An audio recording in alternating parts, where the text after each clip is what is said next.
si kaloni? Mirë. Mirë, faleminderit. Ju pa? Nga Amerika ke ardhur në Shkodër. Nga kontinenti i Amerikës në Shkodër. Nga Kanadaja, shteti i Kanadas. Nga Kanadaja në Shkodër. Po këto? Këto janë disa nga librat e mi. Në të fundit. Birgje të hirta, tregime. Mbi një gjysmë Kafkë, bunkeri. Mburoja e artë, Golden Armor. Është libri i fundit që unë nodha në anglisht në Kanada, botuesi është nga Texas. Janë disa përzi të përzgjedhura për lexuese që flasin gjuhën. Të gjitha këto dhe jo vetëm nga Armenida Qyqja. Miq, jemi në majën e Kalas së Rozafës, në Shkodër. Enkas kemi ardhur për të bërë një bashk bisedim me poetën, ama vërtet poetë, sepse e di që jeni mësuar të shihni poet e poete sa të duash, por jo të gjithë i arrin qëllimit që përmes vargjeve të tyre të flasin shumë. Përmes vargjeve të tyre ta fitojnë pavdeksin. Si që ka fituar për shembull Dritra Agolli, kur më kujtohet dhe kam qeshur me veten, sepse unë jam fshatar. Dhe ai thot, është lehtë një fshatar ta nxjerrësh nga fshati, por është shumë vështirë fshatin ta nxjerrësh nga fshatari. Sepse njeriu e merr. Dhe me këto vargje dhe jo vetëm, ai e ka fituar, domethënë, edhe pavdeksin, i madhi Dritra Agolli. E tillë është edhe Armenida Qyqja, është nga Tirana, jeton në Kanada, por që për vendlindjen bën gjithçka. Edhe kësaj radhe që ka ardhur enkas për zhvilluar disa intervista, e njëra prej tyre ishte planifikuar të zhvillohej edhe për ju dëgjues e shikues të Radio Sharrit. Përshëndetje edhe një herë, faleminderit që na keni zgjedhur në mesin e shumë mediave tjera që do t'i përfundonin mbasi intervistat deri ka fundi i muajit. Falenderoj juve që erdhët pikërisht këtu në Rozaf. Është një vend që ka shumë domethënie për mua. Një sit arkeologjik, një vend arkeologjik, vend historik. Mund të ishte zhvilluar intervista diku në një zyrë, në një vend më komod, më zyrtar, por ju morët mundimin që të vini gjerë këtu me kërkesën time. Këtu ka vlerë. Po, unë jam munduar që në vargjet e mia të zëm vend Rozafa, Mantja, Bylisi, Dyrahu, vendet antike. Ajo çfarë unë po mundohem të bëj në vargje është që të rizjoj pak historinë e fjetur. Bota ka shumë monumente kulture dhe ku nuk i ka i shpik i sa joni, modifikon, ne i kemi dhe nuk i vlerësojmë. Ku po godet. Kështu që unë jam munduar që zëri im të jetë një këmbane vogël në kujtesën e kombit. Dua t'ju kujtoj diçka, për shembull, që në kohët më të vështira historike, gjithmonë njerëzimi kthehet mbrapsht gjërave legjendare. Nëse do të shikojmë mbrapsht në histori, pse në mesjet edhe në vitet 1800 u shkruajt aq shumë për heroin ton kombëtar Skënderbeun, nga historianë të tjerë, kompozitor, shkrimtar, pse pikërisht janë kthyer, sepse Evropa kishte nevojë për një rizgjim dhe i kthehet një legjende. Ose të kthehemi për shembull tek formimi i shtetit grek, që nuk kishte ekzistuar më përpara si një shtet. Çfarë bëri Odo? Pa dhe gjeti një kombësi që më shumë fliste avranitësh, gjuhën shqiptare, se sa gjuhë tjera. Gjeti dhe shumë kombësi të tjera dhe shumë pak që flisnin atë që quhet gjuha greke. Nuk gjendi një element që ta unifikonte dhe rizjodhi mitologjinë. Pavarësisht ajo mitologji dhe në emra dhe në zbërthime është më shumë ilire se sa greke, por ishte shumë vonë. U krye, kur i thonë. Tani mbetet historianëve tonë, arkeologëve tonë, gjuhëtarëve tonë që të të shkojnë dhe të verifikojnë rrënjët dhe të marrin mbrapsht atë që është e unë, atë që na takon neve. Dhe unë në librin tim më të fundit, Enkas, kam zgjedhur figurën e Athinës që del nga koka e Zeusit. Ka shumë kuptime, por është personifikimi i gruas që kërkon të rikthehet prapë në vendin e saj në shoqëri, se Athina u mbajt e palindur në kokën e Zeusit pikërisht sepse ishte para thënë nga një orakull që ajo do ta rrëzonte atë nga pushteti. Tani në të gjitha krijimet mitologjike, në të gjitha legjendat gjendet një bazë historike. Ne kemi rrëzimin e matriarkut, vendosin në një shoqëri patriarkale. Dhe sot e kësaj dite në shumë civilizime të botës kemi akoma gruan që lufton të ngrihet. Dhe unë i kushtoj një vend të veçantë dhe kësaj pjese, luftës që bën gruaja për të shëmbur muret e ngushta të kohës. Dhe pikërisht kam zgjedhur Athinën të mbuluar nga një tyll i hollë që është këtu, janë ato perçet, burkat, dogmat, paragjykimet, ngushtësinë që mundohen për kufizimet i vën femrës dhe zhvillimit femrës. Por nga ana tjetër, mund të kisha përdorur ndoshta edhe diçka tjetër, jo vetëm sepse kam një poezi të tillë që i thot këto qartë në vargje, por edhe Enka, sepse unë dua ta zgjoj atë që është e fjetur, dua ta zgjoj mitologjinë. Në trailerin që kam përgatitur me kopertinën e librit dhe me atë poezi që është pak paqe, e kam zgjedhur pikërisht hapjen që është me Tautën, mbretreshën tonë Ilire, dhe me amfiteatrin e Dodonës. Unë nuk të ndërpreva, të dëgjova me kërshëri, sepse me këto që thatë, me këtë përmbledhje që e bët, ju po e vërtetoni atë prezantim që e bëra në fillim, se nuk jeni e veç poete, por jeni duke trazuar ujra emocionale për të ndjerë në pa se kush jemi ne, ose në fakt, kush ishim ne. Kretë kjo për t'ja ditur vlerën sot qenjes tonë. Jo qëllimisht as që ju prezentova, sepse këtë e lash që ashtu si që i u futëm bisedës spontanisht, ashtu edhe prezentimin do t'a bëjmë dal nga dal. Shumë kusht e nje, kjo nuk diskutohet, për ka dhe nga ata që nuk të njohin, sepse ata duan që kur të hapin librën, të lexojnë me njëherë diçka për dashuri. Sigurisht, dashuria është baza e jetës. Është pjesë. Është baza, është kryesorja, është alfa dhe omega. Rall kanë të tillë poet, rall kanë lexuar të tillë poet që e ngacmojnë qenjen tonë. Ka patriotizëm shumë të thellë brenda poezive. Prandaj lash që vetë ta bëni prezantimin kush është Armenida Qyqja, për ata që nuk ju njohin. Nuk do t'u vë faj edhe atyre që nuk më njohin, sepse libri im i parë ka ardhur në 2018. Domethënë, jemi vetëm 7 vjet gati nga botimi i parë. Facebook u ka qenë më herët. Jo, nuk kam dalë as në Facebook me botime derisa unë kam nxjerr librin tim të parë. Pikërisht sepse jam një njerëz që nuk dua të flas përpara se sa ta bëj de facto diçka. Kam dashur të sigurohem, të edhe hapat sigur të ecim me të dyja këmbët në tokë. Përpara se sa ti deklaroj botës që unë shkruaj jam poeta apo jam shkrimtare. Pak rëndësi ka kjo. Unë mundohem që me gjithë çka bëj, të jem afër me lexuesin.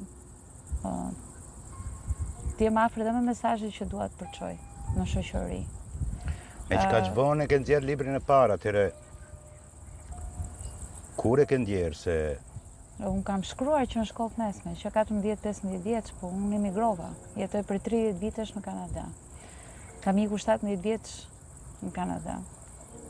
Emigracioni është një rrugë shumë e vështirë. Së fillim ti përballesh me mbijetesën, të marrësh një punë, një zanat, një profesion me cilin ti t'jetosh, nuk mund të rrosh me libra, duke shkruar libra. Libri është një pasion. Nuk mendoj kur që do shkruaj një libër dhe do pasurohet me fitimet e shitjeve të librave. Kjo është përmbushja ime shpirtërore. Nuk mund të them që është puna e dytë apo puna e parë. Njëkohësisht edhe themel Po i është ku është pavdekësisë. shpirti im. Tani ajo mbetet për të parë, nëse ne arrim perfeksionin, nëse ne arrim të jemi të dashur për lexuesit, dhe nëse arrim që mesazhi jonë edhe pas vdekjes sonë të jetë akoma i vërtet, të tingëllojë akoma i fortë. Tani këto janë gjëra që do t'i provoj koha.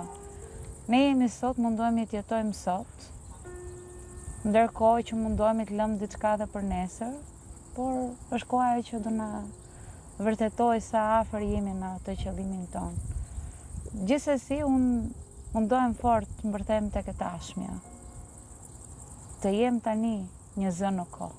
Nuk e di se ç'do të bëhet nesër, nuk e di se sa forcë do të ketë zëri im të mbërri nesër, apo se ç'do sjellë nesërmja. Unë luftoj të kap çastin, dhe çasti është tani. Jeta është një çast. Kam thënë gjithmonë. Nëse dikush kërkon lumturi të përhershme, ai do të vdes i zgënjur. Lumturia përbën nga çastet.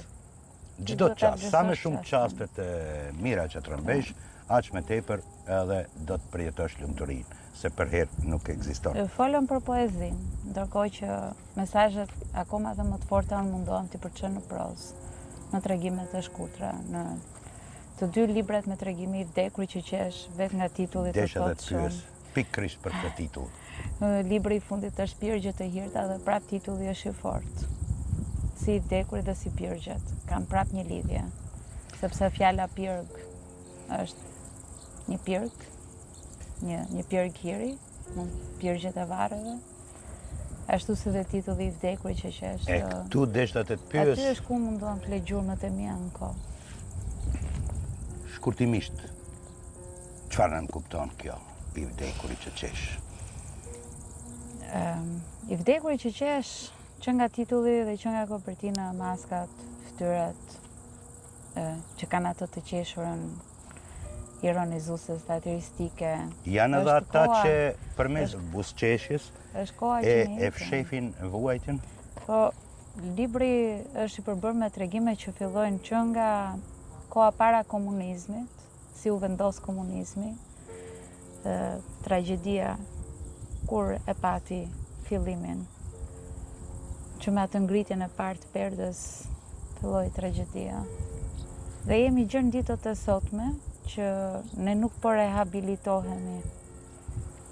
Kemi kaluar në për këtë periudhë që quhet tranzicion, por nëse do të ishte tranzicion duhet kishte mbaruar, por nuk po mbaron. Dhe të dy libra trajtojnë po të njëjta tema të ashpra, tema e komunizmit, e postkomunizmit, e emigracionit, çfarë ka sjell, droga, prostitucioni, lufta për pushtet. Ku gjendet njeriu në këtë mes? Ku gjendemi ne si shoqëri? Njeriu është produkt i shoqërisë. Sjelljet e tij janë një, siç thuhet edhe në fizik, që çdo reagim ka një kundër reagim. Unë që në fillim e thash që po bisedoj me një poete ndryshe nga që janë mësuar, dhe ja ku po e vërteton vetë, sepse në pyetjen që të bëra kush është Armenida, dy llafe. I ka 17 vjeç, jetoj në Kanada dhe kaq, kjo nën kupton se Armenida nuk e promovon veten përmes poezive. Armenida poezinë ka përpara vetes. Dhe kushdo që do ta njoh, do ta lexoj. Prandaj edhe po dua t'i rikthehem asaj pyetjes. I thej të gjitha se kush është Armenida apo mbeti diçka pa thënë? Kush është Armenida? Armenida është një person në zhvillim. Në zhvillim. Jeta në Shqipëri, në adoleshencë dhe tani jeta... Nuk ka rëndësi, është çfarë ne mësojmë çdo moment nga jeta, çfarë shprehim, çfarë arrim të përçojmë. Duhet më bësh Qenia njerëzore krahasime. gjë në fund është një qenie në zhvillim, nëse njeriu ka stopuar së mësuari, së reflektuari, Aty së ka përfunduar. ndryshuari. Jo, unë dua. Kemi të gjallët të vdekur dhe të vdekurit e gjallë. Unë po insistoj të më bësh një dallim. Shoqëria tek ne dhe shoqëria atje në Kanada, ku U ndodhesh. pyeta dhe sot në një kafe në Kroj, nga zonja që punonte në bibliotekë dhe ishte një pyetje miqësore, pa kamera dhe Ja. pa intervista. Përshëndesim Zamirën këtu, këtë rast. Ma bëri këtë pyetje, sepse kishte aty një vajzë më të re që punonte në bibliotekë, një psikologe. Kam arritur të kuptoj që qenia njerëzore nuk ndryshon shumë as nga raca, as nga kombësia, dhe as nga vendodhja gjeografike. Janë ca gjëra që ne i marrim Nga njëri bazë në atë brumin që na formon që në fëmijërinë e hershme. Fillon me familjen, me shoqërinë që të rrethon dhe pastaj sa i qëndrueshëm je ti si person. Edhe e them këto për shembull se Shqipëria ka kaluar tërë këto, domethënë që nga periudha e errët e komunizmit, për shembull, njëri mund të ketë qenë në ligë dhe mund të jetë bërë spion. Një njeri mund të ketë vdekur dhe shokun, mikun, të afërmin, nuk e ka tradhtuar kurrë dhe kur i kanë thënë firmos që ai ka thënë kështu. Kanë shkuar vetë drejt pushkatimit, drejt internimit dhe nuk kanë pranuar që të bëhen pjesë e krimit. Në anën tjetër kemi njerëz në tranzicion për shembull që për të bërë të pasur kanë shitur njerëz, kanë prostituar femra, i kanë rrëmbyer, kanë shitur drogë, s'kan dashur dinë se sa studenta kanë vdekur poshtë urës në Tiranë. Kanë vjedhur pasuritë natyrore. Nuk kanë dashur dinë se kjo që po bëjnë ka larguar 1 milion shqiptar. Flenë rahat, flenë të qetë. Nuk kanë asnjë brerje ndërgjegje. Tani çfarë ti thuash atij? Shqiptar, fetar? Asgjë, ai është një njeri që ashtu diti të zhvilloj, ashtu u zhvillua, ashtu u bë. Kjo ekziston në të gjitha kombësitë, në të gjitha. Merr këtë njeri e çon jashtë shtetit në Kanada, në Amerikë, po çojë në Parajs. Ka njerëz që integrohen, ka njerëz që nuk integrohen. Se të tillët ne me dorën tonë, tani që jetojmë në demokraci, ne i votojmë dhe i sjellim në pushtet. Si bëhet kjo që ne nuk i njohim paraprakisht? Ne votojmë akoma për parti. Dhe ne votojmë akoma për inerci. Mos ta marri ky se ky bëri këtë, se ai bëri atë, po kjo partia s'është më e mirë se ajo. Që ishte se kjo na bëri këtë dhe ka qenë një frazë që unë kam dëgjuar atëherë kur ishin votimet e para, 14 vjeç kur ndryshoi Shqipëria. Dhe ka qenë mos voto për partin, por voto për individin. Kush është ai person e një? Atëherë isha thjesht 14 vjeç dhe nuk arrija të kuptoja thellësinë e atyre fjalëve. E para punës se unë nuk isha në moshë votuese. Po.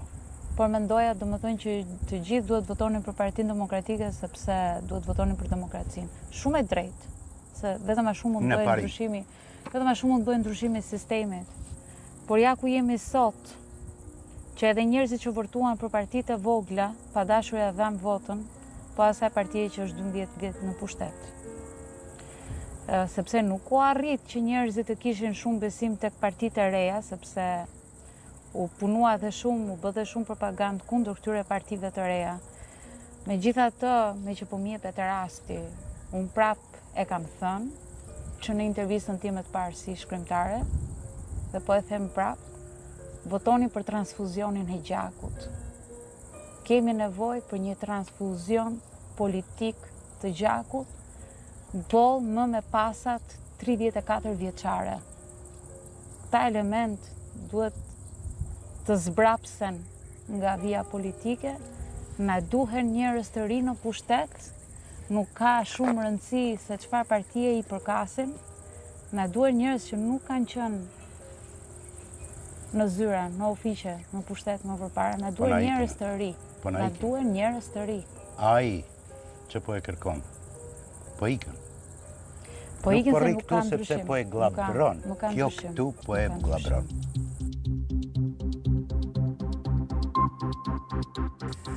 E ndrojmë të pozicion sepse gjetëm edhe diçka monumentale pas nesh, edhe po më pëlqen ky pozicion që t'i kapim disa cepa nga Rozafa, ata që janë kyçur pak me vonë nes, ta kuptojnë që jemi tek Rozafa, kalaja e Rozafës në Shkodër. Dhe nuk e di pse librat i kam parë, se nuk je rasisht në intervistë sot, dhe më ka pëlqyer një poezi, a mund të ndajmë bashkë të poezi? Patjetër. Do ta fillosh, do më thonë, mendime të hidhura. Nga titulli, kush e di se çfarë presin, po ja po e fillojmë bashkë. Mendime të hidhura. Jemi me fat i dashur. Me fat që nuk lindëm në Siri. Atë e rrafshuan. E as në Iran. E ndaluar është dashuria në advent. Si do të takoja unë ty atje? As në Moskë, a Ukrainë. Të bombarduara janë atje mëngjeset. Koha më e bukur për të bërë dashuri. Ne lindëm në një vend të vogël, që po zbrazët e po mbushet, me të tjerë, të përzënë si ne. As mendime të hidhura. Pushtomi dashur. Më mirë t'ja harrojmë të gjitha. Po Elen nuk vazhdon më tej kjo poezi se është shumë pikëlluese, por megjithatë brenda librit kemi edhe gjëra shumë të bukura. Po mendoj që Armenida në këtë intervistë ka thënë shumë gjëra, pavarësisht pse në fund të muajit do të ikë për Kanada. Ka premtuar se kur të vi prap, do të takohemi prap, do të bëjmë prap intervista dhe mbase do të kemi edhe ndonjë libër tjetër i cili do të jetë edhe më ndryshe se këta. Do të flasi për një të ardhme, për një shoqëri në përgjithësi, po them, për një botë e në veçanti për shqiptarët. Jemi dakord. Le të shpresojmë. Domethënë nuk është premtim, por po shpresojmë. Premtim që do të vi përsëri po, që do të kemi një libër po. Le të shpresojmë që do të jetë më i fortë dhe më i bukur. Edhe që do të kemi një intervistë shtesë duke filluar nga i libër. Patjetër, intervistat gjithmonë i mirëpres dhe ju falenderoj që keni ardhur. Shpresoj që ju t'jeni kënaqur me atë çka unë do të prezantoj. E unë po shpresoj që shikuesit tanë do t'jenë të kënaqur me atë që sapo ju prezantuam nga kalaja e Rozafës në Shkodër. Faleminderit. Mirëmbëçi.